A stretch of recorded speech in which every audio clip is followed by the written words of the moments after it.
You're listening to the Pixie Dust Fan Podcast. Hi, I'm Francine. And I'm Carrie. We're two best friends who can't stop talking, usually about Disney stuff. Sometimes we have fascinating guests, and sometimes it's just us. But it's always positive and fun. We're happy to have you join our chat. Thanks for listening, and let's get started.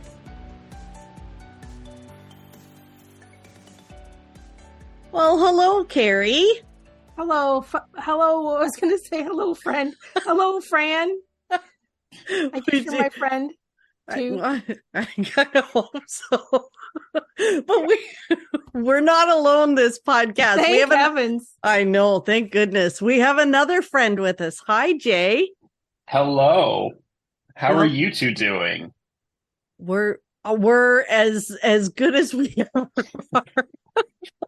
Yeah. As giddy as always. As giddy as always and as frazzled as can be. Yes, absolutely. Jay, thank you for coming back on the podcast with us. We're really my pleasure. Yeah, we were talking about pin trading and all sorts of stuff from our adventures at D23. And we were talking about different pin traders we know. And yeah, you have some good tips for some new pin traders. So we wanted to get into all of that. And then, have you back on the podcast because it's always fun chatting with you. So thanks for coming back. My pleasure. I'm jealous that you got to experience D23. It's on the Disney bucket list of mine. It's awesome. And if you want to go next time, we just have to join forces to get everybody registered. That's always the hard part. So I heard that podcast and all the challenges that you all experienced. But it's possible. We just have to work together, I think, to get. Yeah. There. I don't know, what would have happened if two of us didn't get tickets? Then two of us would have stayed home. I don't. That would have been so heartbreaking. Yeah, well, we had some friends that didn't get it this year, and it was sad. Yeah, so and it was sad too. Next year, it's not. We'll make sure everybody's included next year. So if you guys want in, Jay, let us know. One big Google chat. I feel your pain through Oogie Boogie Bash. Yeah, and all of the ticket acquisition challenges that we had. Yes. So. Did you? Are you going to Oogie Boogie Bash this season? We are. When are you going? Not till later, right? October. Yeah. October 29th is our Oogie Boogie date. Oh, nice. That's awesome. I'm especially excited because I finally convinced my brother and my sister-in-law and my two nieces to join us to Disneyland. So one is 5 and one is 7, and this will be their first time at Disneyland, first time at a true Halloween party and staying up late. And I'm pretty excited. That's awesome. That is exciting. That is exciting. The Oogie Boogie, it really is such a great party. Mm-hmm. And how old are the kids that are going with you? 5 and 7. Oh, it's like that perfect age. Yeah, it is. I'm really excited, and they love cars and experience Cars Land, all the Disneyland stuff. So, I love and that. They're like the two of you, very experienced at Disney World. They've been to Disney World more than many people have, despite only being 5 and 7. So you have to teach them how to love Disneyland. You have to show them the way.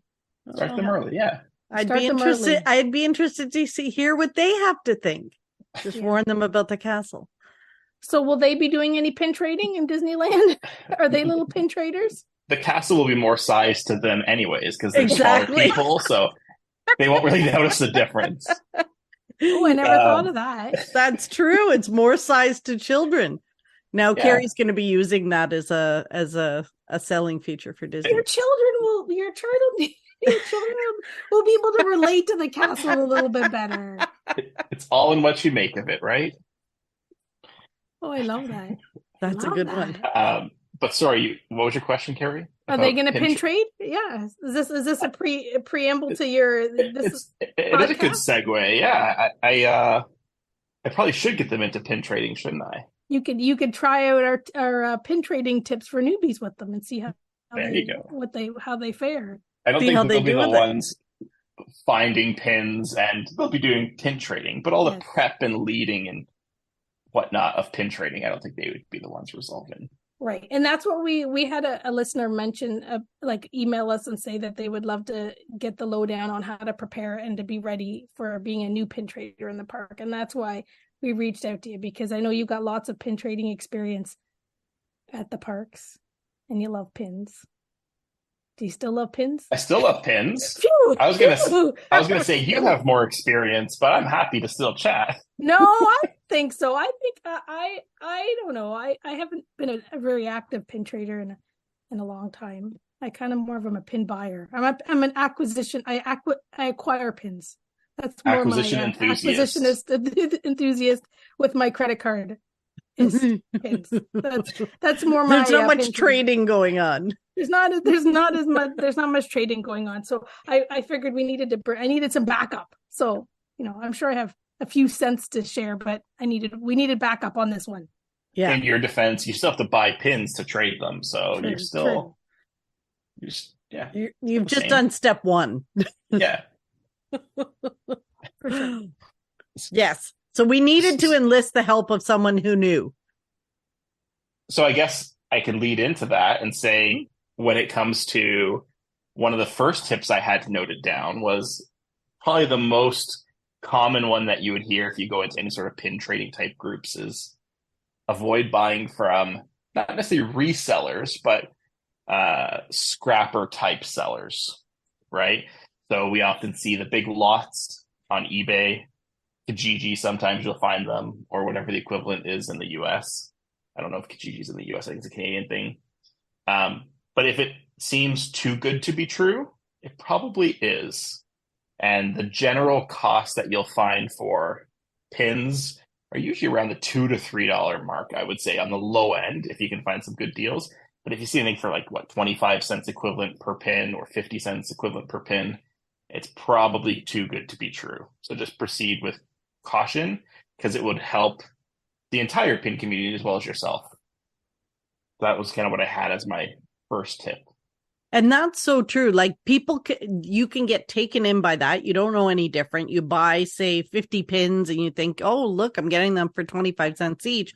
And then you go to a pin meet or you go somewhere and then somebody's like, these aren't real. And they're effectively useless to you. You can't trade with them. And in many of the pin trading groups, I find that that's often how new pin traders start. And it's not necessarily a great experience if you can avoid it in advance, to find out that what you've spent, even at $50, let's say, for a lot of 100 pins, to find out that it's essentially worthless to the community or to pin trading. It's you're starting off at a negative feeling when it should be primarily positive.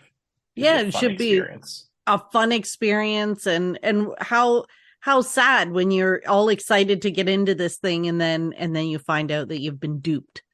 Like what, unscrupulous people that would do those things. So this is a very good tip, because I've heard it multiple times from different people that have been taken in, because it's so easy to get taken in by it. Even in some of those like pin trading groups on Facebook and stuff, I think some of those, like if you're in one of the ones that isn't like reputable pin traders, you can be taken. Or there's another good example of the resale market, Facebook Marketplace. I do see them on Facebook Marketplace as well. I think that's in the US as much as in Canada. So yeah, anywhere where you can buy stuff secondhand, just be cautious if you see somebody trying to sell a lot of pins. Yes. Now, have you guys ever been duped by buying a pin that wasn't For sure. So like many people, I think we started off as well with scrappers. That was the first time when we went to Disney World. We didn't trade at Disneyland. It was in 2014. That was the first time we started pin trading. And we loved the experience. We ended up actually burning through our single lot that we had. And then we went to the same place that we bought it from and express shipped it to the hotel to feed in more. And in hindsight, I feel guilty because we didn't know, right? It was an honest mistake. right. And that's usually how it starts. But yeah. And Carrie, you have too?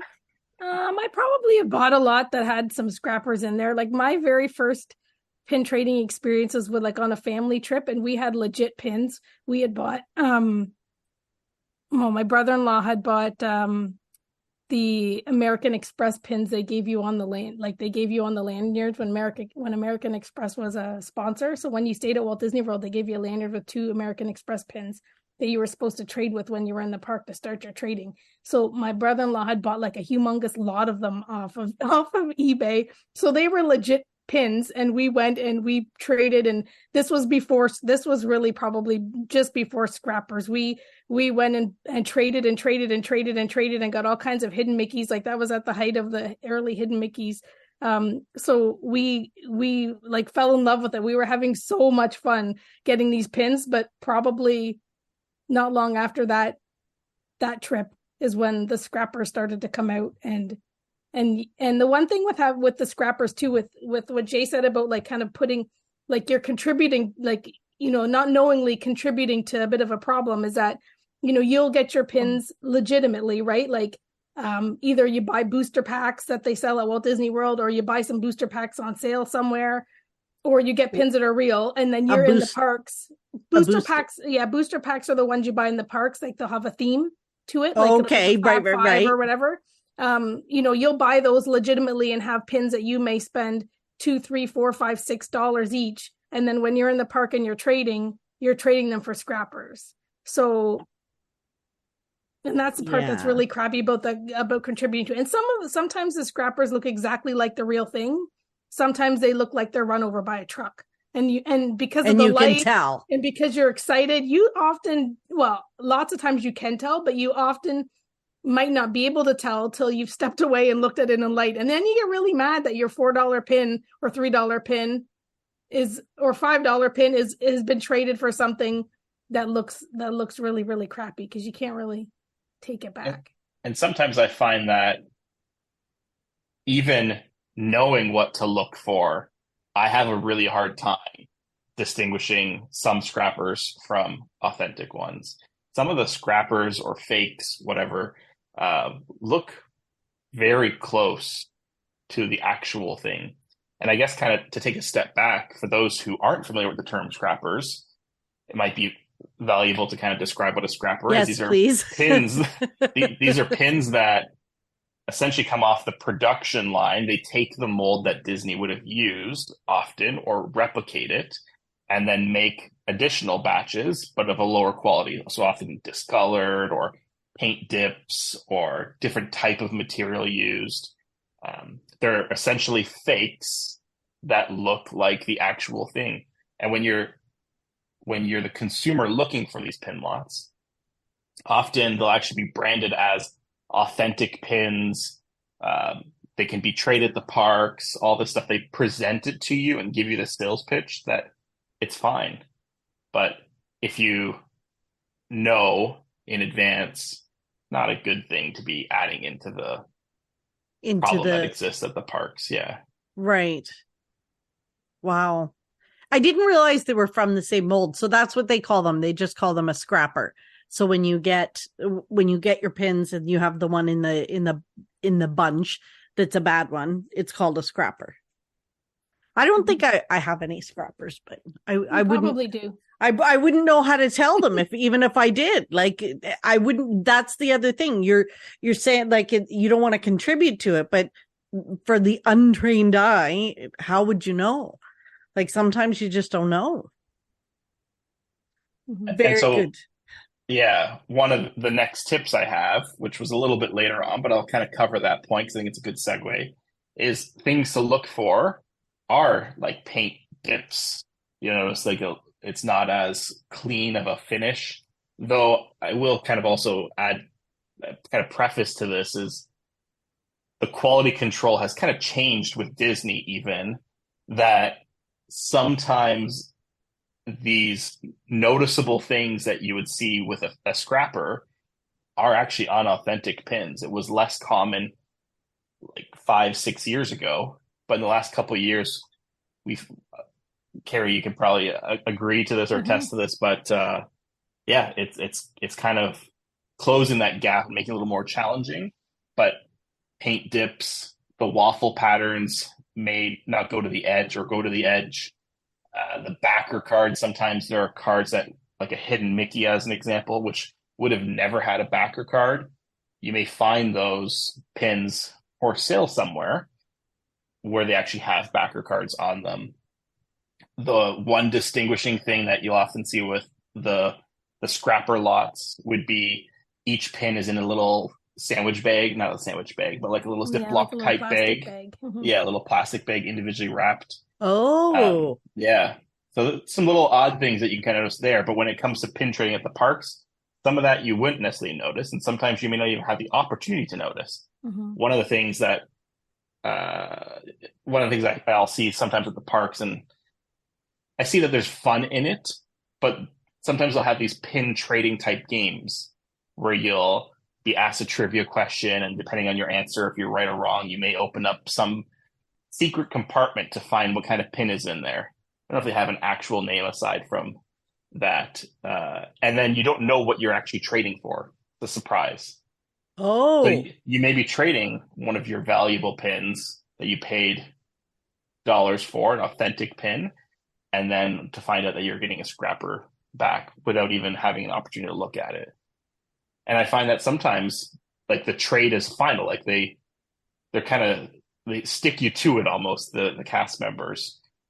Oh, these are cast members. These aren't other traders in the park. These are cast members.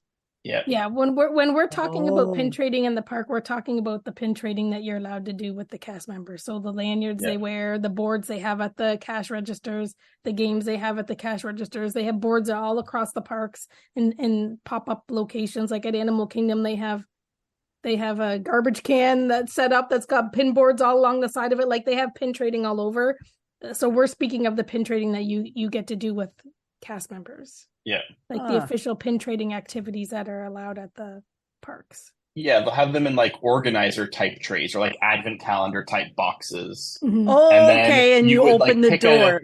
Yeah, exactly. You would open the door and that would be the pin that you've now traded for. Oh, that would be a pain if you paid like $12.99 or something for a pin and then you got a scrapper. Yeah. Oh. Yep.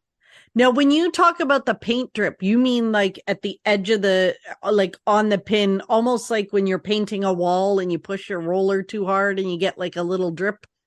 No, they're more like they're more like actual little like dip type blemishes. Yeah, blemishes. That's a good word. Yeah. Oh, blemish. Like the pins can have blemishes. They can have little dents and divots in them, and they might be a little wavy, or they might even be dull in some spots. Like it's not uniform. Shiny, part of it's dull. Mm-hmm. Okay. Yeah. It's funny because our friend Curtis, when I've been in the parks with him, when I've been picking up pins for somebody, he's got young eyes. So he holds the pins up close and he looks at them and he's like, yeah, this one's okay. Even the Disney pins that you're buying off the rack, like he'll look at them and say, yes, this is good. Or I wouldn't have no clue now I know what to look for, but it's always good to look just to make sure that the pin's in decent shape, because you never know, like there could be one that's a little wonky. See, and pin traders would know that. Mm-hmm. Yep. You don't want to go to a pin event and then all of a sudden you got a wonky pin. Yep, exactly. And I find that's the case with other stuff though too on the Disney side. Ornaments is another one where like they're not packaged well before going on the shelf. Like in the case of pins or even ornaments, there's like a bunch of them in a box, not necessarily individually wrapped. And then they'll just take them out of this box and hang it up. I remember probably closer to the 10 years, one of our earlier trips, we wanted to buy an ornament of the partner statue. And every single one of them on the shelf had the hand missing or the finger missing. And then we asked them to bring out the box, and they brought out a box, and no word of a lie, it's just like a bunch of ornaments dumped into a box. They're pulling them out, and they're all broken. And it was kind of concerning.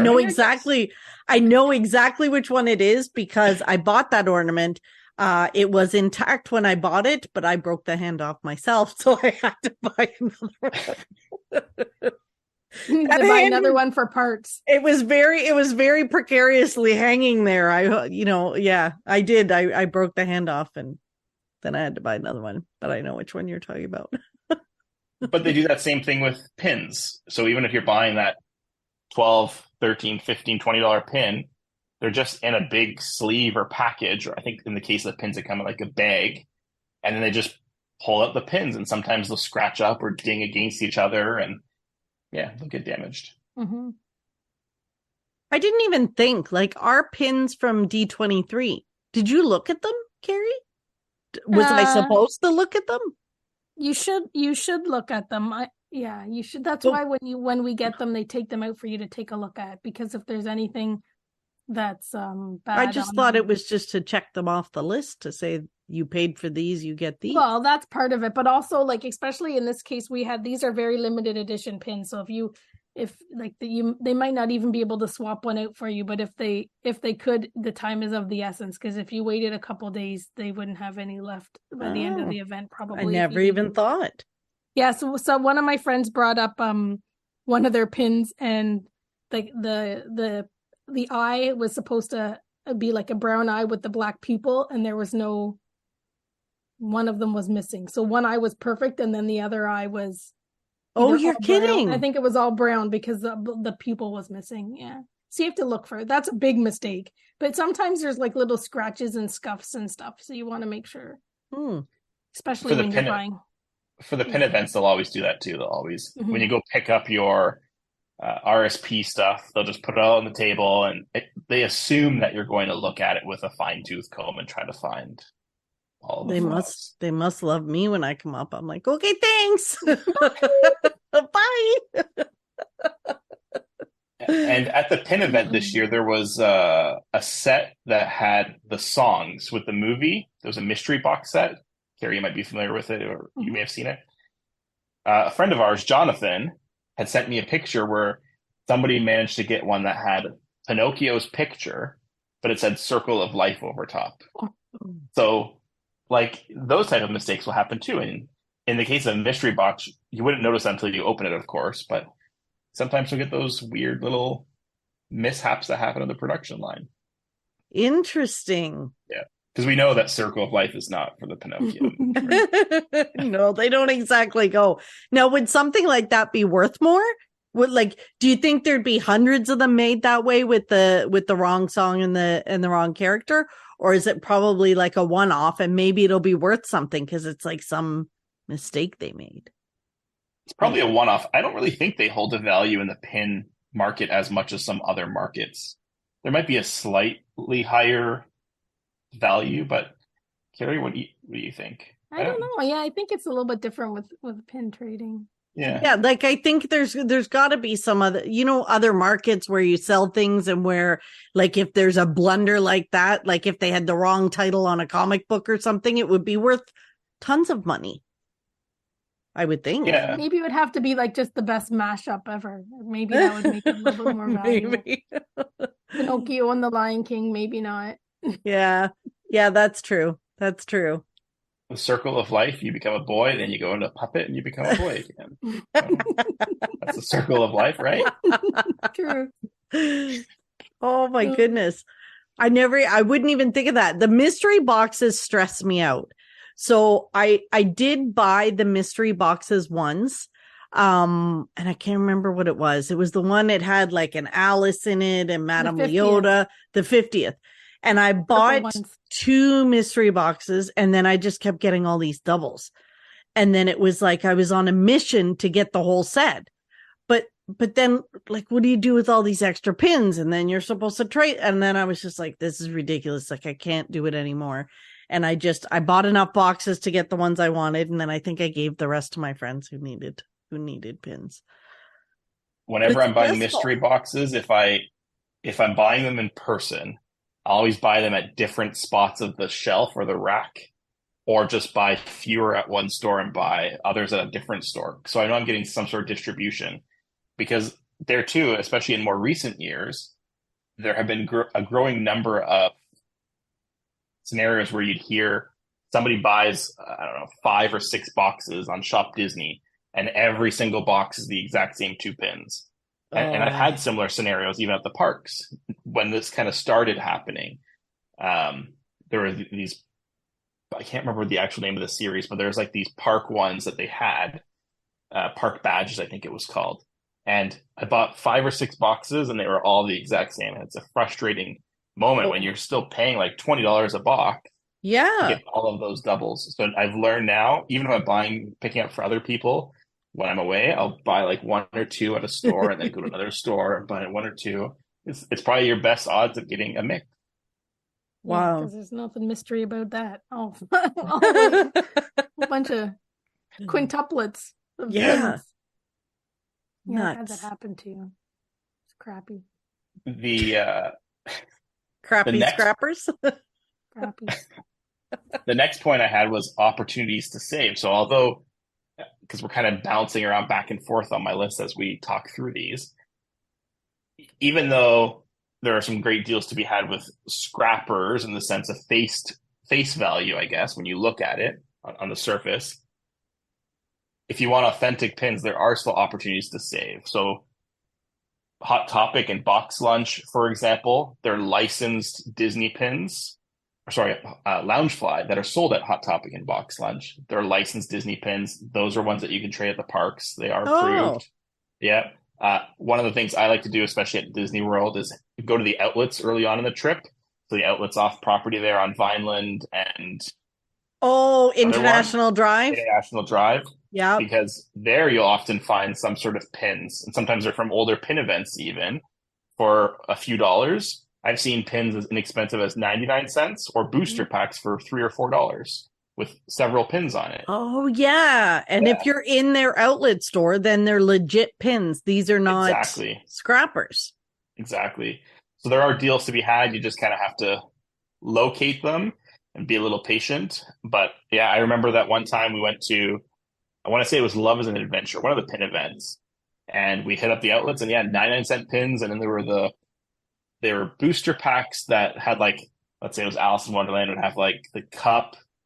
They were white backed. Do you remember these, Carrie? They had, it would have like the slipper. It would have the hourglass and it would have Alice. It was very obscure, like little items related to it, but they were still authentic Disney pins. They kind of made up a booster pack.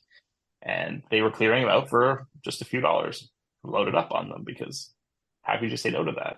Mm-hmm. Now you can trade those with the cast members, right? So cast members can only refuse a trade if it's legit, not a legit pin, right? Like when would a cast member ever say, no, we're not trading? The general rule I've heard is that if it's not an authentic pin, that they have the right of refusal, I guess. Right. But I've also never heard of a scenario where that happens. I don't think the cast members are well trained on what to look for, and they just see a pin, has the Disney stamp on the back, even on the scrappers, and they'll accept the trade. Yeah. So you could take those like $99.99 pins from the outlet mall and then trade them with cast members in the parks to get more valuable pins that you could then trade with other pin traders to get the pins you really want. Hypothetically speaking, yes. Yeah. You make it sound easier than what it actually is, but yes, hypothetically. Yes. Hypothetically. But it is a lot of work, right? Like that's a lot of work to go get the pins, then to trade them, then to find, and it's hard to find somebody who has the pin you want. Like you've got to find this random person who has the pins that you want. That's the fun though. Yeah. The fun of going and looking at what each cast member has or trying to find the board at the store, initiating a conversation. Usually the cast members will spark up some sort of chit chat as well. And you're trying to find that one missing pin. Like there's a sense of thrill or adrenaline almost, like as you're looking for that. And I think that when you're starting out when you're starting out to pin trade in the parks, or maybe just generally trading in the parks, like you're looking, it's just like Jason, it's fun. Like you're not looking necessarily like, I'm on a trip and I'm going to come home with the best collection of cat pins ever. It's more like on the hunt for stuff that you like. Like in the thing with the pins that you'll see on the boards and with the cast members, especially if you were new to Disney and new to pin trading, like you're going to see stuff you've never seen before. You're going to see characters and pins and things that that just tickle your fancy and you're going to want to have them, right? So it's more that, I think, that you're just seeing what you find. And I'll always tell people when they have little kids is like, if you give them 8 pins to trade or whatever, and they're going to do a little bit of it throughout the week, like they're most likely a couple days in have already traded those 8 pins, and they're going to have to start deciding which ones they like better. Or, right, like they're going to have to decide at a certain point, okay, I've traded my 8 pins. You know, on day 1, they thought they were collecting Mickey and Donald, but by day 3, they've decided they want Star Wars pins. And then you just keep like searching and hunting and trading, and you kind of trade up. Like, I think that's how a new pin trader or, you know, not a pin trader, not a collector, but someone that's just kind of doing it for fun. Got it. You're going to see what you can find. You see, like, what do you like? You're not going with the, I want to get this pin. You're going with, let me see what I see. And then if I like something, then I trade for it. And especially like someone that's new to pin trading, like in the scenario where people are planning a Disney trip, they've heard about pin trading, they want to get their family pin trading. They're not going to know about the series and what, like, when they start searching, they're going to see what's there. Like back, they always had the Hidden Mickey series. So for like collectors, once you got into it so deep, as a collector, you might decide, oh, okay, well, there's a collection of teacups and I want to get the teacups. Or there's a collection of whatever. And then you might, you know, spend your trip trying to get some of them, like looking on the boards for very specific things because you know that they're going to be out there. But I think generally, if you're new to this, you're just going to be exploring and being exciting about what you're seeing, and then figuring out how to trade and which ones you want to trade for. Yeah, that was one of the points I actually had too, was there are many great pins out there. If there's any sort of advice that I can give to somebody starting off, is try to focus your collections. You will always try to explore, especially earlier on, but before you kind of start to stretch yourself thin, or I kind of mentioned earlier how the first time we got into pin trading, instead of just having self-control like a normal human being would probably have, we just sourced out more pins so that we can just feed the problem further. But yeah, it kind of focus your collections. What do you focus on now? Like, what is your collections focused on? So me personally, I have mainly Oogie Boogie, Zero, and then Chantele has Eeyore. And then we combined, we'll have a wedding frame and Toy Story. So 5 collections. There are that many pins for like Oogie Boogie and Zero. Oh yeah. Oh my goodness. Oh yeah. Zero's the dog, right? From the yeah. See, I have seen it. There are that many pins for them. Oh yeah. I probably only have a dent into the actual collection, and I probably have about 200 plus of each Oogie and Zero. No. Yeah. I've got, I think it's a 12 by 18 shadow box frame full of Oogie and another one full of Zero.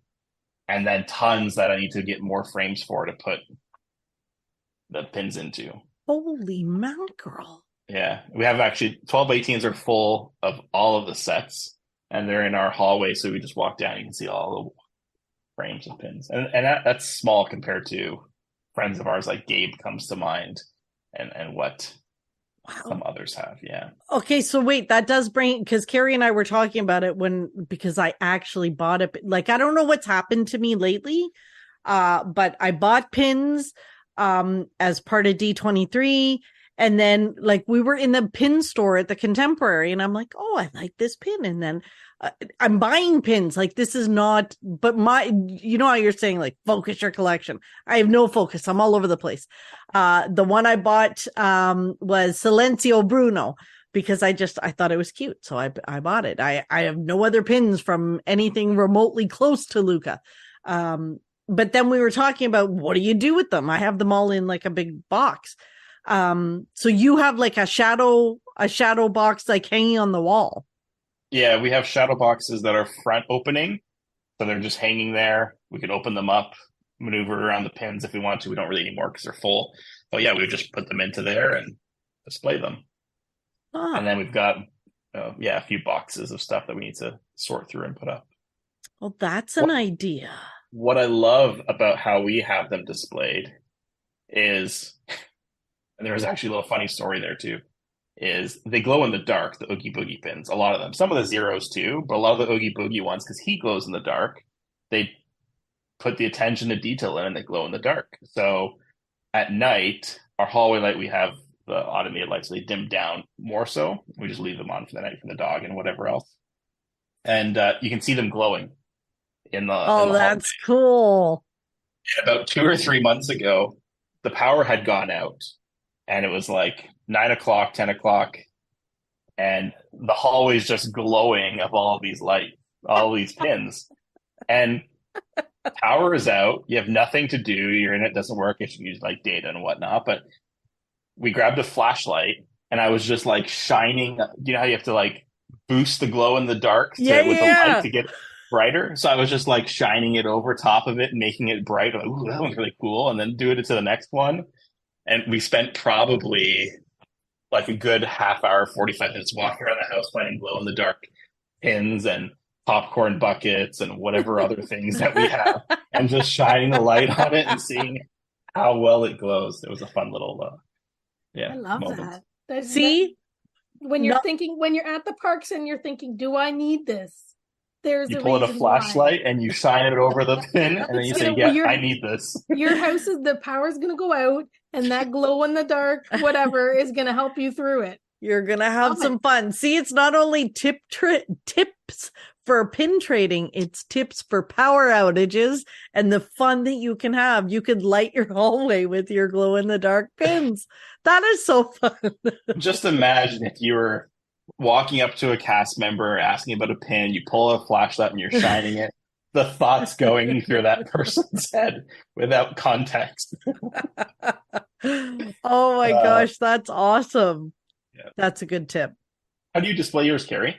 Because you got quite a few as well. Yeah, I have them on boards. I have like in my office here, I have a big board here with some of my favorites. And then I have in my craft lab, I have some boards up and I have all my Muppet pins and my cat pins down there. And I have shoe boxes of pins as well. So yeah, cork boards. Yeah, that's a lot of cork boards. You were doing a shoebox for each pin event too, weren't you? At one point. No, our friend Carol has hers organized quite well. She has them either in binders or she has them in boxes by event. So it's quite impressive the way she organizes her collection. I don't have that level of organization skills. Me neither. Me neither. Cork boards are easy. I told you, just put some cork boards up along your hallway. You got lots of wall space, and we're gonna put all your pins. We're gonna find yes, but so that's why I was asking about how you trade, because I did have pins to trade from the D23, but I was specifically looking for, because we had to buy packages of 4. And of course, the package I only wanted 2 out of the package. I didn't want the other 2. So I was trying to trade the other 2, but it didn't work out. I know exactly which sets you're referring to. You know what I'm referring to? The head bust ones, right? Mm-hmm. So I ended up with, I'm not a big fan of Baymax. So I have Baymax and I can't remember his name, the boy. Hero. Hero, that's it. So I have them. And I was looking for Winnie the Pooh. But apparently he was very popular. We put it, we of course, we put it out to the pin traders that were there in some chat thing. I didn't, but Carol did it. Carol did it for me. She's like, let me see. So yeah, and nobody was interested in my trade. So I came home with my pins, but that's okay. Hold on to them. I'm just going to hold on to them. And at some point there might be an event where I can bring my pins, and trade them for something fun that I like. But I was very happy. I got my 2 Zootopias and I got Jiminy Cricket and Mr. Toad. So that was what I wanted. Awesome. I didn't even know they had a Mr. Toad one. I don't remember seeing that. Yeah. That's cool. Very excited. I'm kind of surprised Baymax wasn't that popular, I guess, in relation to Pooh. But Baymax is a popular character. Yeah, that's what I thought. Well, no, that's not who you had to get. I don't know why I said somebody that. I did. That's not what I thought. That's what Carol told me. We told you. I think Baymax is very popular, but you have to find somebody that has your poo that wants it. Exactly. And that's the thing. The people who maybe like Baymax are not the people who would be sitting on a poo pin. See, a poo pin. Yeah. And I'm not going to be trading my Silencio Bruno anytime soon. I have to look for that. I can't. Yeah. Now, why did you choose that pin? Because I love that movie, but I love that line. I like, sometimes even just day to day, something comes up and you're like nervous or you're not sure and whatever. Sometimes I say it in my head to myself. I say, Silencio Bruno. And then I just do it. Yeah, Fran's definitely a collector of pins for memories. Like she's the one that would like, the places you stay and the things that like more of a picking something for a memory versus, must have every Muppet pin. That's really not me. Fran's MO. She's more of a something that I'm more of an emotional. I'm more of an emotional. Like I have Oswald pins. I like Oswald pins. I like Alice in Wonderland. Yeah. So I got her too. So then I got some of the princess ones too. So I got. See what's happened to me. Carry that cork board out, and then we'll have room. Then with all the space that's left, you can buy more to fill up the cork board. Oh my gosh! Between the pins and the Funkos, and my house is like being overrun. You're becoming a true Disney fan. See? Yeah, that's what it is. That's what it is. I needed more stuff to collect. Spend money for materialistic things. Describes a Disney fan. Yes, exactly. But I did bring home my Figment thing that's got to go up on the wall too. So yeah, it's crazy. It's crazy. You actually reminded me. We do have a 6th collection because we do collect a pin for each event or tour that we do, or like if we go to a Halloween party or pin event or whatever, and it's separate from our hallway, which is why I wasn't thinking of it. It's actually over our bed. Instead of having like a large headboard, we have picked up from Michael's, the craft store, the letters to spell Jason and Chantele. So Jason crosses into the N of Chantele and Chantele underneath, and they're cork letters. So we have all of the events that we did together as a couple on our Jason and Chantele. Yeah. Oh, that's so lovely. Yeah. Oh, that is pretty cool. That is pretty cool. See, Fran, look at all these ideas. I love that. Displaying your collection. I love that. Okay. You can see. Oh, no, you can't see it.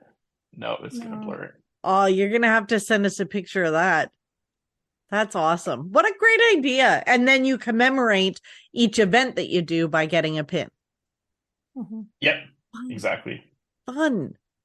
Ay. There's so much. I have so much to learn here. So much to learn. That's still not working. I'm trying to show you the picture, but the podcast your listeners can't see it anyways. So. we sometimes.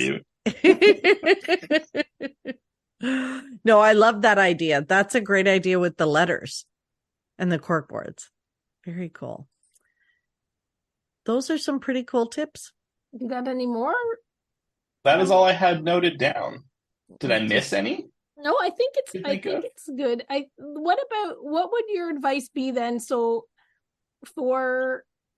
we've told people they've got to get some pins in advance and how to acquire them, and we've told them about scrappers. So, as a pin traders or pin collectors, we ask the new up and coming pin traders to hopefully do their due diligence and try to buy real pins if they're going to trade them in the parks. But what about tips for when they've got their pins that maybe they've spent $3, $4, $5, $6 each for when they're in there trading to not leave with a bunch of scrappers? Or does it really matter? Like, is our tip to them to say, like, make sure you're picking a really, like, look at the pin, but if you like it type of thing? Like, what kind of advice beyond us telling them to buy real pins? Yeah, so I think that's where the inspect it closely and look for some of those flaws that might identify it. But 100% agree. At the end of the day, if you like it, if it makes you happy in the moment, you're having fun, that's really the most important part of all of it. The interactions that you have, the memories you create, the fun that you have, just running around trying to complete a set.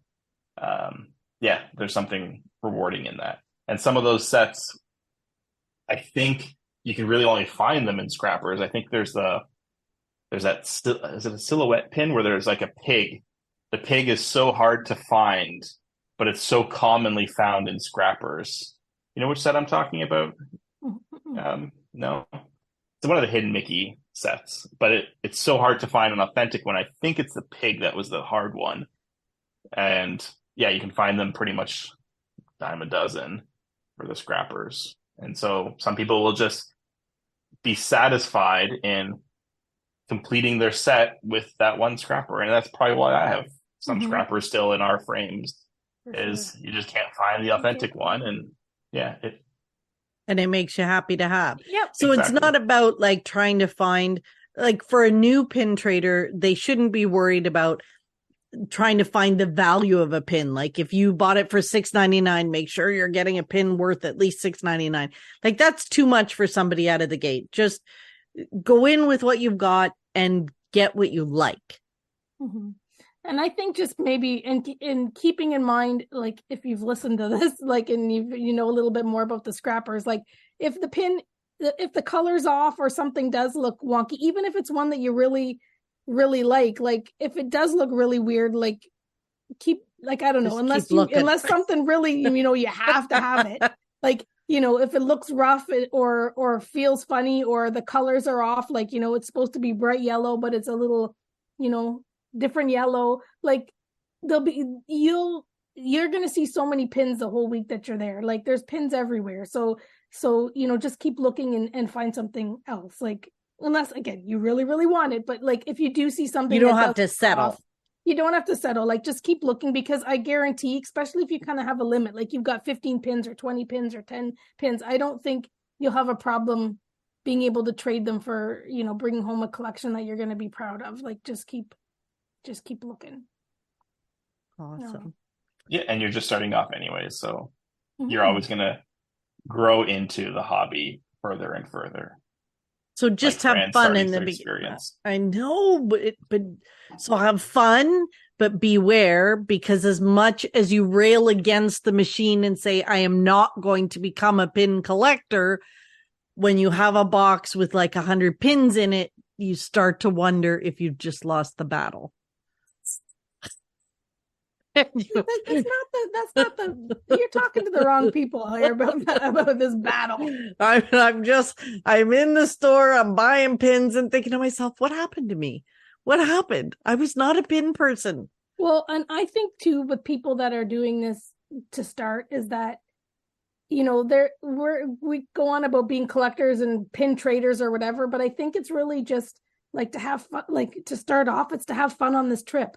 And to come home with a fun little collection. Like, guaranteed, you're most likely going to buy a few new pins to go with your collection. And you kind of come home with a lanyard or a baggie or whatever full of things that are a memory of like what Jay said. It's like the fun and enjoyment of searching for them. And like, that's to a new pin person, that someone that's participating in this. We won't call them a collector or a trader yet. Someone that's participating in this. It's the experience they're having. And then maybe they don't go to Disney for a couple more years, but they really had fun. So they bring another bag of 10 or 20 pins, and then they see what they do on that trip. Maybe they most likely wouldn't even bring maybe the pins that they had last time, because they have such strong memory.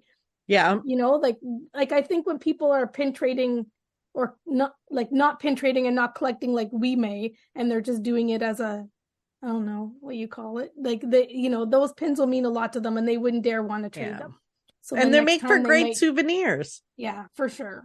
And I think that's what makes it, I always tell people, especially with little kids, like if you can get them at a decent price, real ones, then it gives them something to do. And then they come home with a whole lanyard full of souvenirs, and they've had fun that they doing picked. And then they'll be happy with them for a little while. I'm sure when they get older, they'll end up end up at the Goodwill or something when nobody cares about them anymore.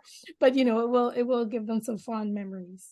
So There's also a great piece to be said around personal development, whether it's for people who may feel uncomfortable socially and going up to somebody, sparking a conversation, like it just kind of knocks down that barrier. mm-hmm. Kids who may not be exposed to that type of stuff, going up to a stranger cautiously, I guess, in that case, because they're right. But yeah, you're kind of building that social skill. Yeah, that's a good point. The mindset of and at Disney, the cast members always with the little ones, the little kids, they engage them and talk to them and encourage them, and they're so nice to them and make them, enjoy that experience. So for sure, it's a great thing for sure. So awesome. This is good. These were good tips. These were very good tips. Thank you. We are going to insert our jingle here.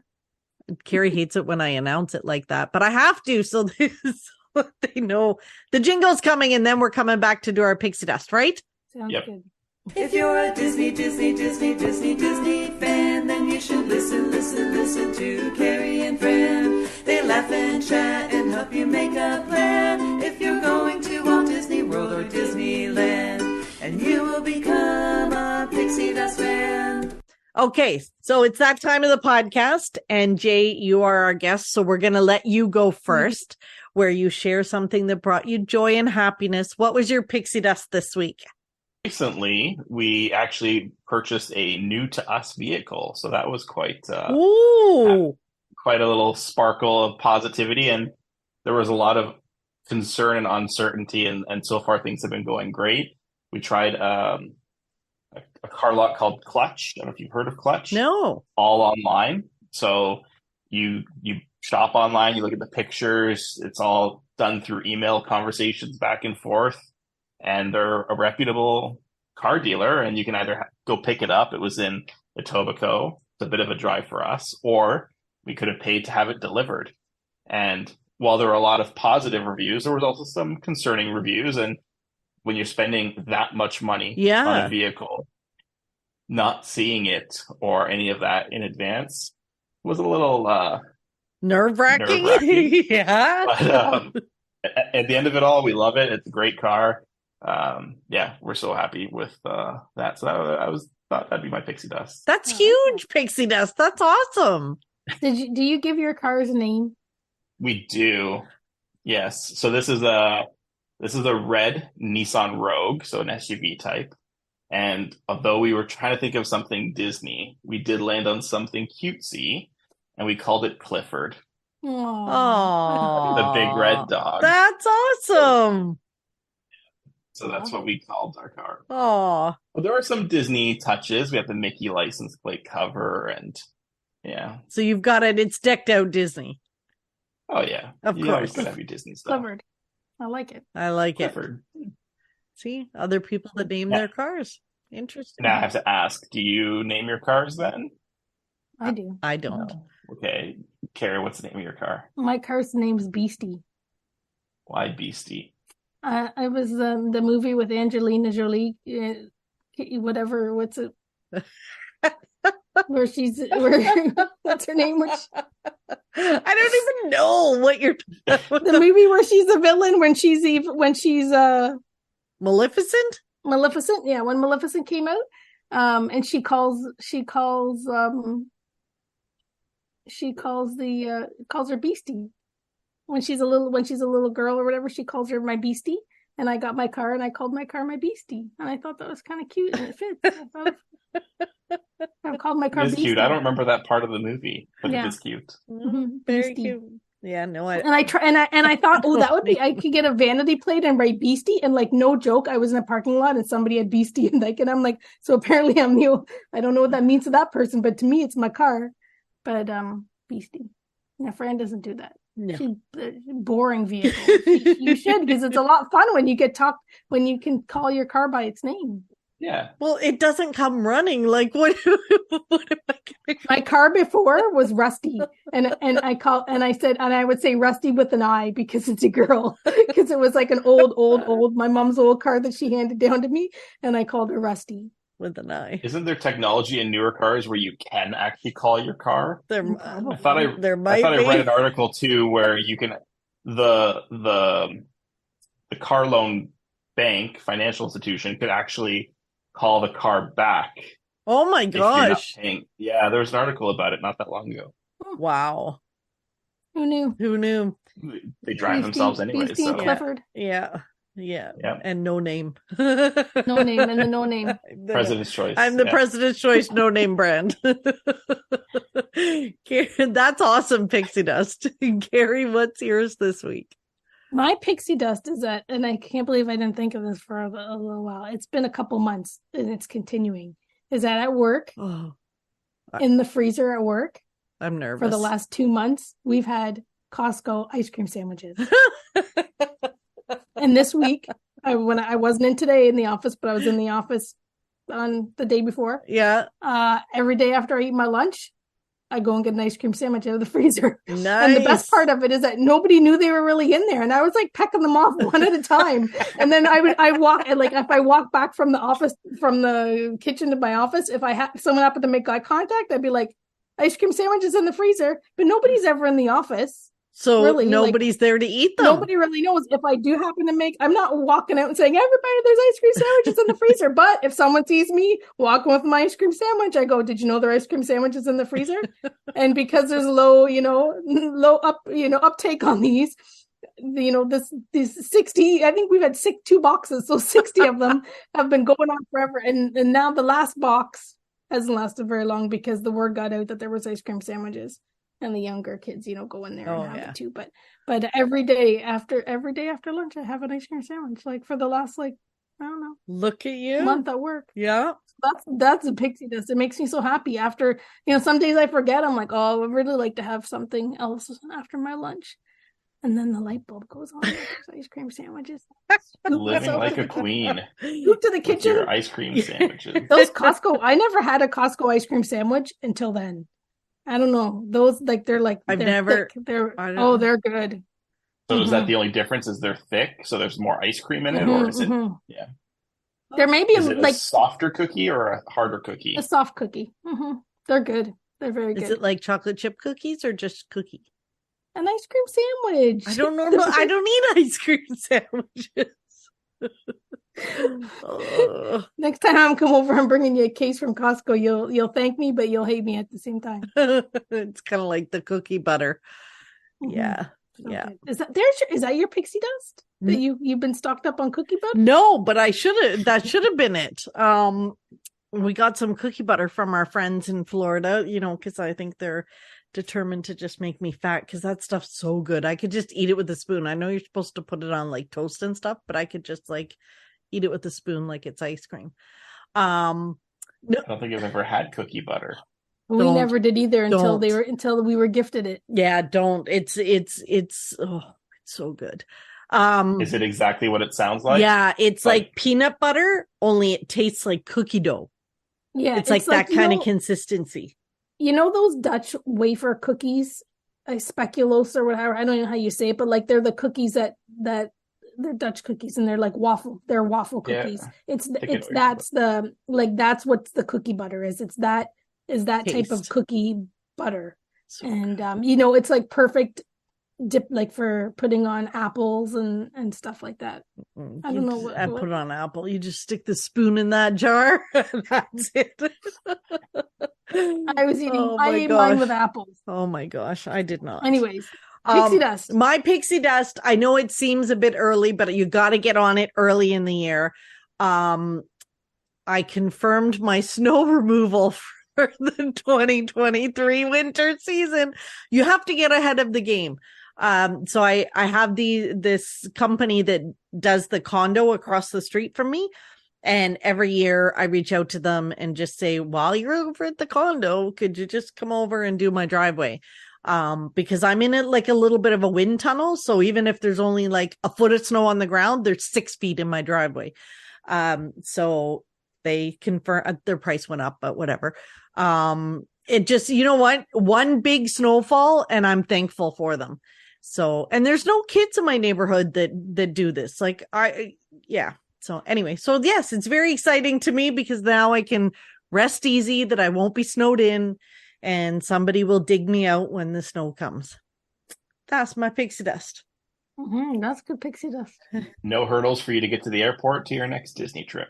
Exactly. And of course, somebody's leaving me a voicemail. I have my phone on silent, but you can, I don't know if you can hear it or not, but hopefully not. Faintly. Yes. It sounds like the Peanuts teacher. The peanut. Thank you, Jay, so much for your tips on pin trading and for joining us on the podcast. It's always so much fun to have you join us. I have a great time. Thank you for inviting me again. Yes, and I will put a link in the show notes to the last episode where you guys told us all about your wedding. And like every time I think about those episodes, all I can think about are the treats, and it makes me hungry. You know, we talked a lot about the treats, the taste. I remember that was your highlight, the cake. I can't get it out of my head. It's like the reason to get married at Walt Disney World is for the cake tasting. During the cake tasting, you would have been like, 1 second, let me pull out my cookie butter. Exactly. No, that's awesome. Thank you again, Jay, for joining us. And we'll be back next. Well, Carrie, we're on our bi-weekly schedule has started. So everybody now knows it's bi-weekly. We'll see you well, soon. they'd have to listen to the end of all our podcasts to hear that. So only some of them. Maybe they won't know. All we'll right. see them soonish. Yes. Bye. Bye. Bye, everybody. Thanks for listening to the Pixie Dust Fan Podcast. We hope you enjoyed the episode. Make sure you're following us on your favorite podcast player so you'll get a new episode every week. And find us on social media too. We'd love to hear from you. Till next time, remember, you are never too old to be young. Chase your dreams and design your own happily ever after.